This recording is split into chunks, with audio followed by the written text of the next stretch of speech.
welcome back to the ADS podcast, where we examine issues, challenges and opportunities for our 4 industries and celebrate their advances and successes. In this edition, we'll be talking about the aerospace industry and the perspective of supply chain companies addressing the unique challenges 2020 has brought. We'll be joined by Mandy Ridyard, Financial Director of Produmax, and Andrew Churchill, Executive Chairman at JJ Churchill. First, to set the scene and to talk about the latest global figures for the aerospace sector, I'm here with ADS Senior Economist, Aimie Stone. Hello, Aimie. Hello, Jonathan. Good to see you. So as mentioned, 2020 has brought with it very heavy challenges for the aerospace sector. The COVID-19 pandemic has directly impacted the rate of aerospace activity within the industry. We've seen Airbus and Boeing both cut their production rates significantly. Can you outline how we are seeing these impacts come through in terms of the numbers? Yeah, thank you. So I think it's worth bringing back to the start of 2020 when we had a really positive outlook for global aircraft. January itself actually saw a really high order volume for aircraft at 296 orders placed in just 1 month.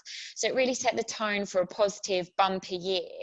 And since then, the last 8 months actually have been particularly choppy and unexpected. So dwindling in terms of orders to the point in September where we had no aircraft orders come in at all for any type of aircraft, resulting in Q3 being the lowest quarter we have on record of just 13 orders placed in the last 3 months.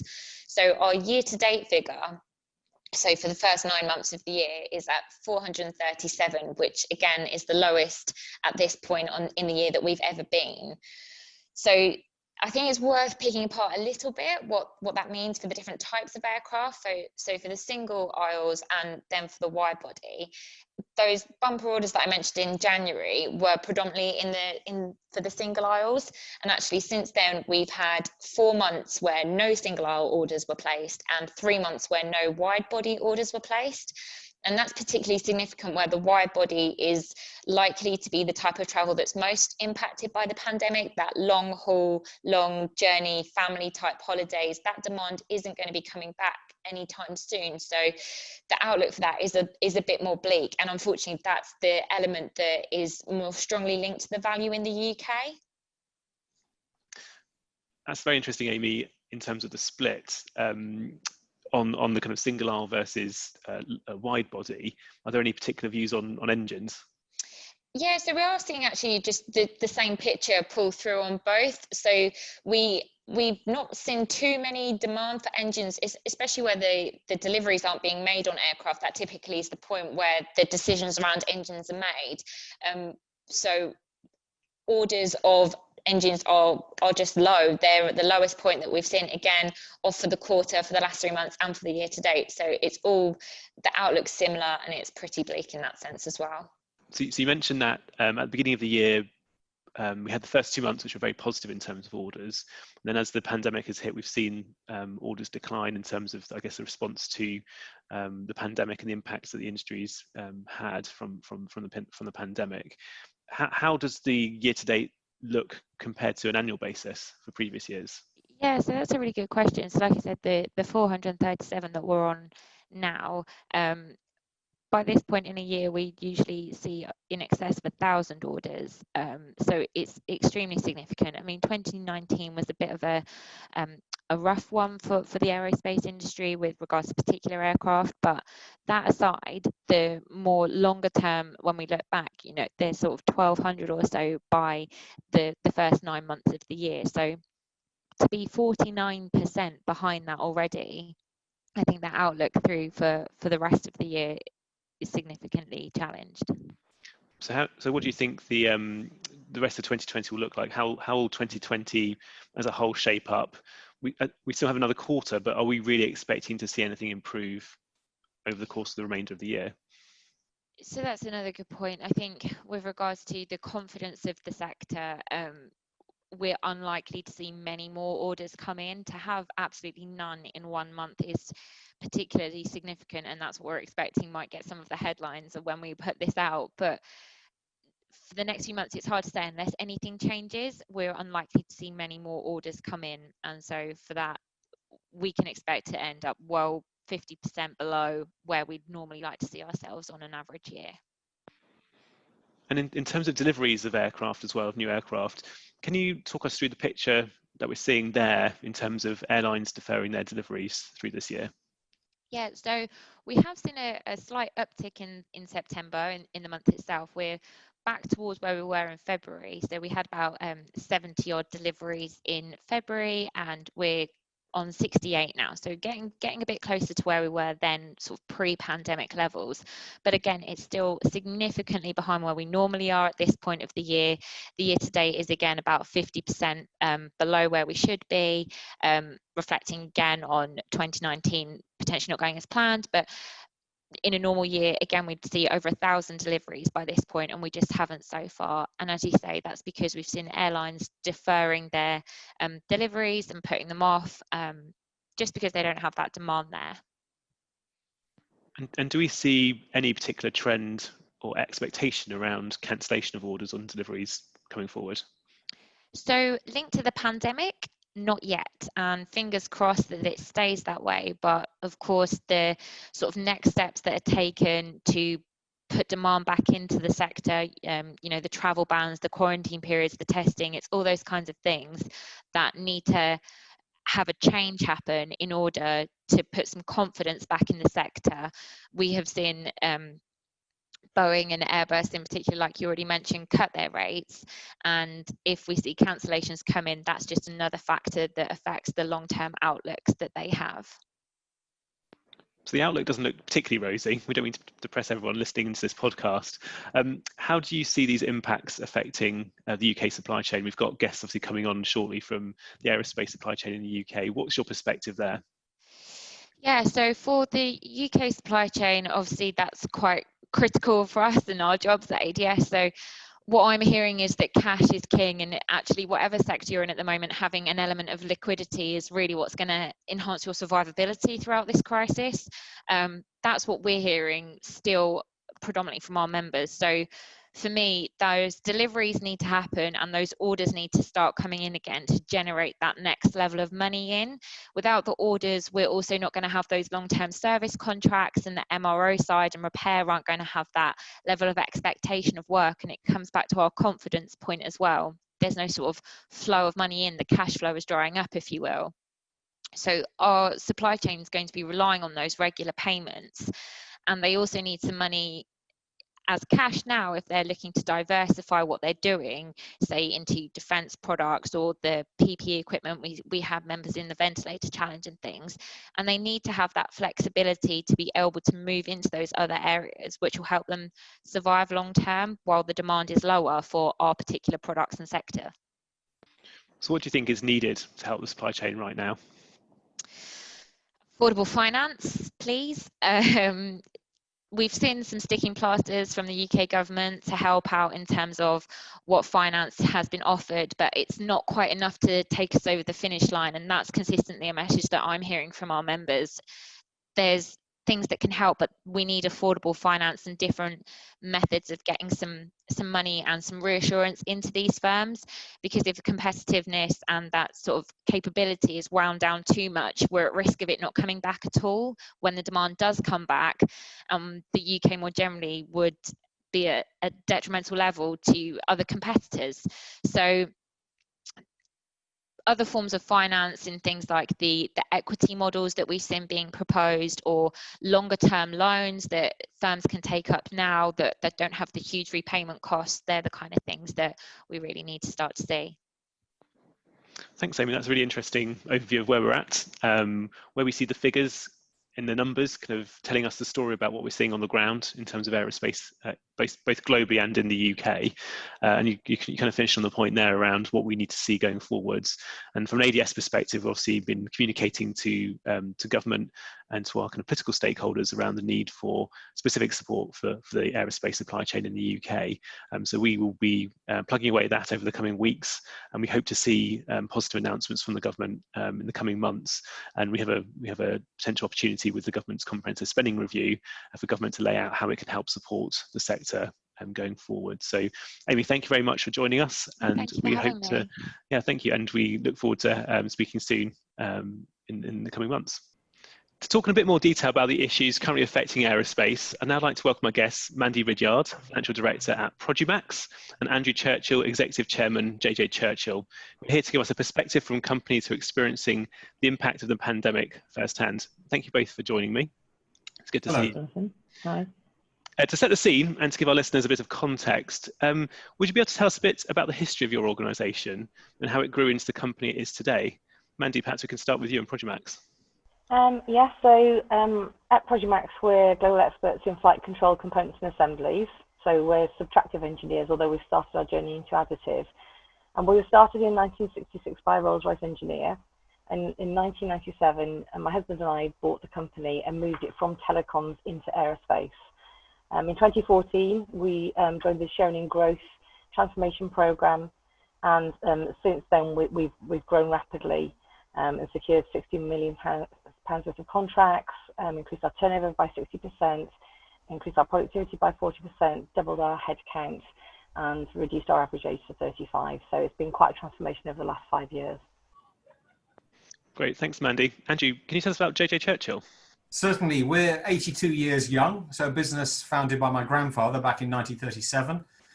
If I talk pre-pandemic, about 160 people, but we've had, unfortunately, 50% layoffs, and that's a reflection of a 70% reduction in our market. And our market is advanced gas turbine blades, sort of blades that you'd see at a second stage turbine in some of the world's leading jet engines, twin and triple spool. And we're very proud of that technology heritage, and apprenticeship is a key element of what we do. But we're playing at that level in the supply chain where we are looking both up towards our customers and down towards our suppliers in terms of planning our longevity through this very difficult period of pandemic recovery. Thanks, Andrew and Mandy. It's really interesting to hear a bit about both of your companies and the histories there and how they've become so successful in the challenges that you're facing.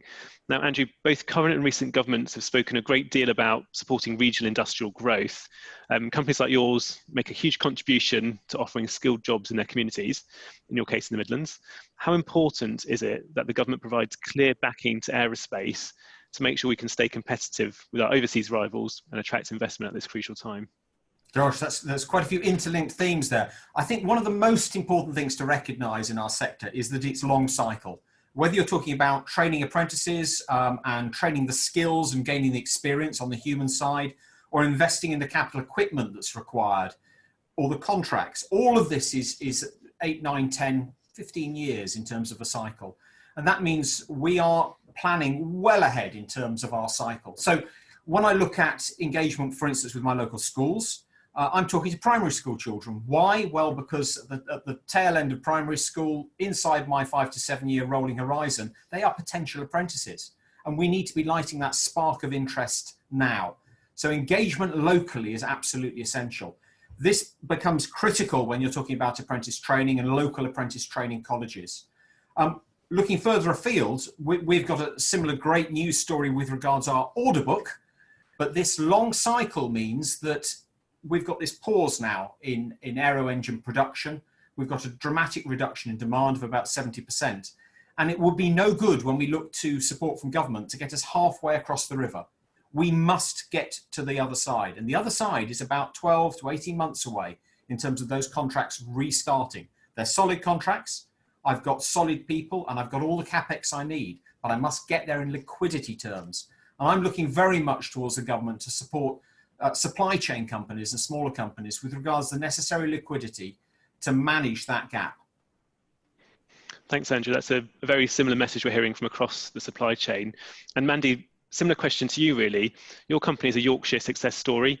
Are you waiting for a signal from government to show that it supports UK aerospace? What would make a difference for Produmax? I think it's interesting because obviously the government has put some support in, but some of this is about how important we are to government too. So as an industry, the aerospace industry, we supply scale. We supply in terms of £39 billion worth to the UK economy. We supply exports, so 95% of what we manufacture we export. We supply innovation, 7% of spend in the UK is from the aerospace sector, and we give the opportunity to level up. I think 95% of jobs are outside of the southeast. So we hit all of the measures that government wants, What we need is exactly what Andrew said, is that support to get across the river. In terms of what other countries in Europe are doing, we need the government to be much more vocal in its support. I don't think it really talks loudly enough about the aerospace sector, but we also need for them to be more generous in their support. So we can see that other countries have a much more, specifically Germany and France, have a much more generous furlough job support type scheme, and that would help us. But also in terms of the grant funding that our government has announced, Germany and France are doing that too, but their grant funding is 80-20 rather than 50-50. So it's really about some help with wage support so we can train the apprentices and we can get ourselves ready by innovating in our processes and in our capital expenditure so that we are lean and mean when the bounce back comes. And also it's about making sure that we get our fair share of the global aerospace market. It's something in it for us, but it's also something in it for the UK economy. And I think the government really needs to appreciate that. Jonathan, may I build on Mandy's point? Just have two thoughts.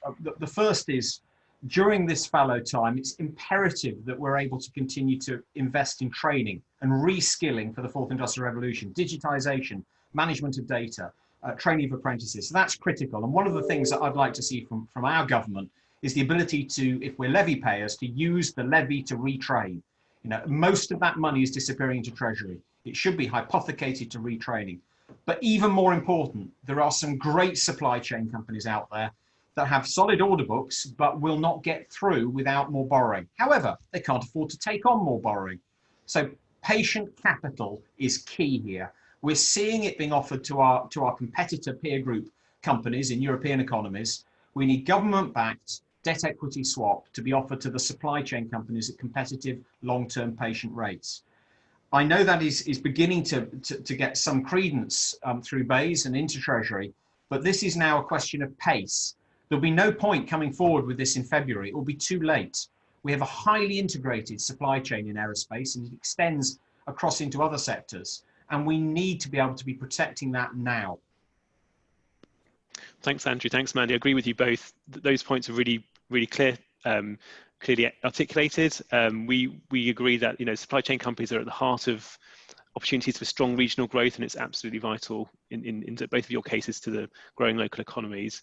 And ADS has been calling on the government to support companies in the supply chain along those lines that you've outlined, and that's really important if we're to see a successful regional industrial growth. As discussed in the first segment of this episode, until recently we saw aircraft production rising every year. The pandemic means we're unlikely to see a return to record years for some time. Before the pandemic, what had been your expectations for production in 2020 and the coming years, and what impacts on your business what has the impact been on your business over the last 6 to 7 months? Mandy, I'll come to you first. So pre-pandemic, we were expecting to grow by about 20% this year, and about 50% in the next 3, possibly 5 years, but hopefully 3 years. And since the start of the pandemic, we're about 25% down year on year. So a big effect to our future plans and to the way we've wrapped our business up to meet that demand. Fortunately, we're being successful at pivoting into other industries. And the ventilator challenge was one of them that we were very quick to market on, but we've done one as a business in other sectors. So we can move into other sectors. And I think that's something that government needs to look at. Where it's putting in capital projects is how can it create tunnels to take skills from the aerospace sector into those. So for example, the small reactors that are being talked about at the moment fit well within our skill set. Can we create a tunnel for work into the UK supply chain to protect jobs in the UK? Thanks, Mandy. Andrew, similarly to you, you've talked a little bit about the impacts already, but what's your perspective been over the last 6 or 7 months, and in terms of the opportunities that you were seeing at the beginning of the year and how you see things going forward? So roller coaster is oft and overused, but it's absolutely apposite here. If I go back to the second week of March, we were planning, so 1st of April being our new financial year, we'd had a record year of 24 million turnover, and we were planning to increase that to 31 million on the basis of solid orders. And then on the basis of those same solid orders, looking out 8 years, we had 8-year commitments from our customers to be trebling the size of the business.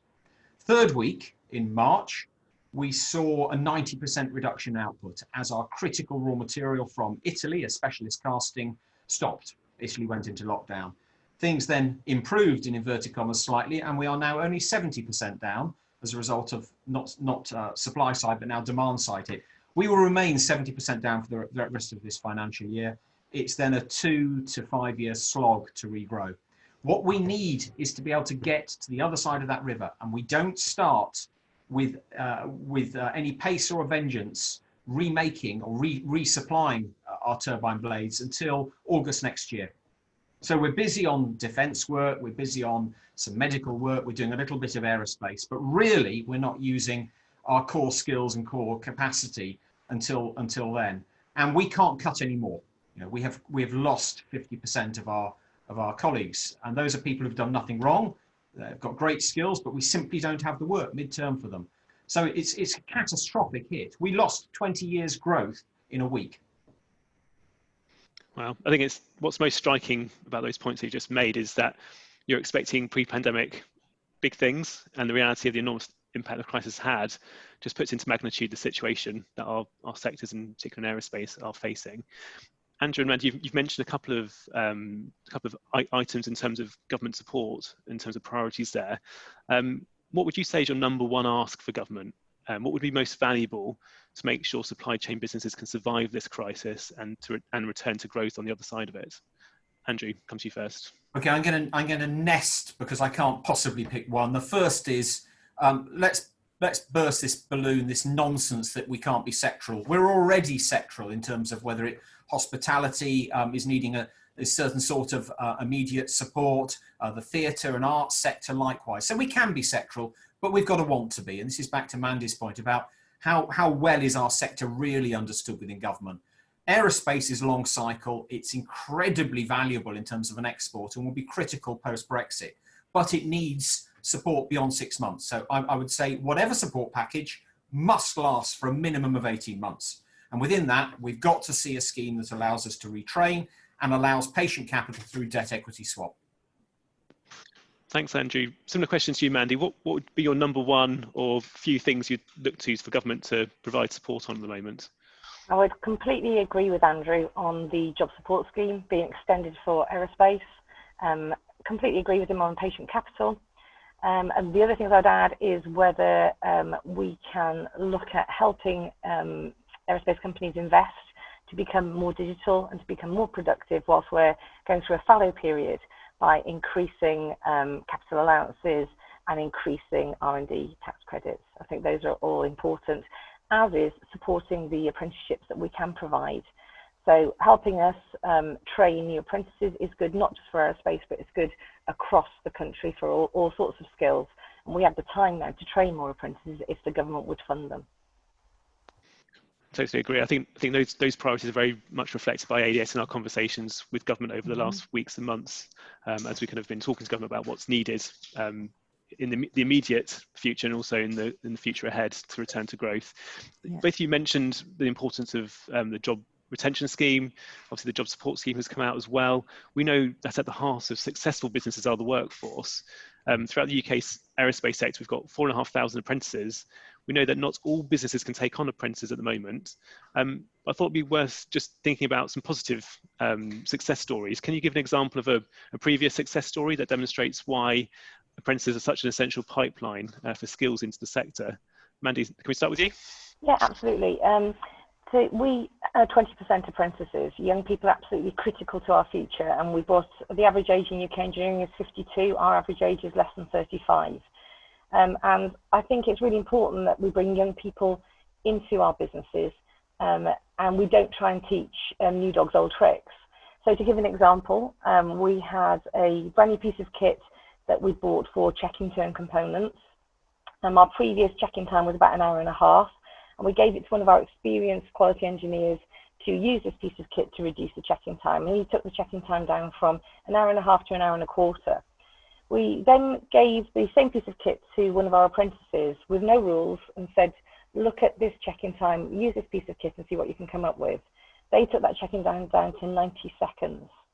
And that's by using young people who are digital natives, who've got 3 parents, mum, dad and Alexa, and who think differently, to use those skills to innovate within our businesses.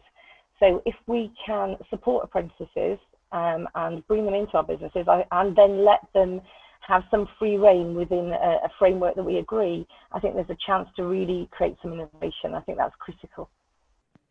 That's an excellent example, Mandy, and it just shows that the skills that apprentices have can actually really make a difference to the bottom line and to productivity in really important areas of the business.